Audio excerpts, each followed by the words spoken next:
Good day to everyone. Welcome to Hope and Strength for the Journey.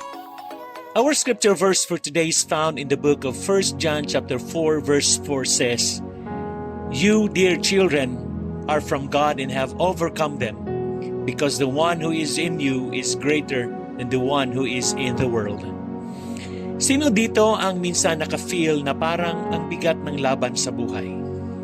Parang kahit anong gawin mo, may kalaban ka, problema, takot o minsan sarili mong kahinaan. But good news, kapatid, hindi tayo nag-iisa. Hindi lang tayo basta tinawag ni Lord, binigyan niya rin tayo ng kapangyarihan para magtagumpay. Ang sabi sa 1 John chapter 4 verse 4, "Greater is He that is in you than he that is in the world." Ibig sabihin, kahit gaano pa kalakas ang pagsubok, mas malakas ang Diyos na nasa loob natin. Isipin mo yung isang cellphone. Kapag lobat na, kahit gaano ka kagaling, hindi mo na magagamit ng maayos. Pero kapag fully charged ka, ready kang gamitin sa kahit anong pangangailangan. Ganon din tayo sa Espiritu ng Diyos. Kung tayo ay charged ng presensya ng Holy Spirit, kahit anong pagsubok, hindi tayo basta-basta matitinag. Ang kalaban sa mundo, parang mga low-bat moments natin.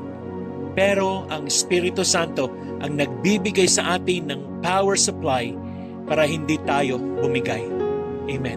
Paano natin maisasabuhay ang 1 John chapter 4 verse 4? Number 1, be aware of who's inside you. Minsan kasi nakakalimutan natin na God lives in us.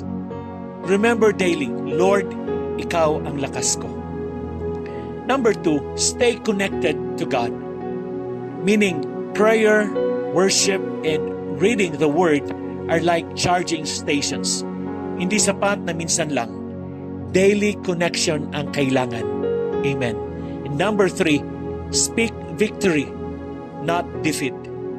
Pag dumaan sa problema, declare mo, "Greater is He who is in me." Huwag mong hayaan na puro negative thinking ang manalo sa mind mo. Amen. Tanong para po sa sarili. Kanino ako mas nakikinig lately? Sa boses ng mundo o sa boses ng Diyos? May mga laban ba ako ngayon na feeling ko talo na ako? Pero nakakalimutan ko na greater is He. Amen.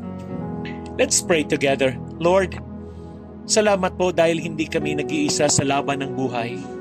Salamat kasi Ikaw, O Diyos, ay nananahan sa amin.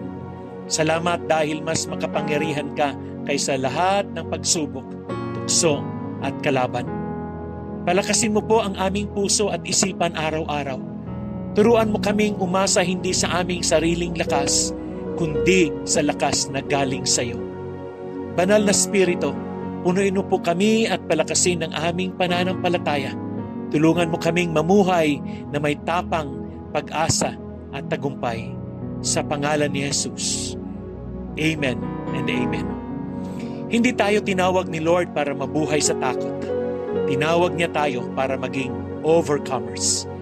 God bless you and your family.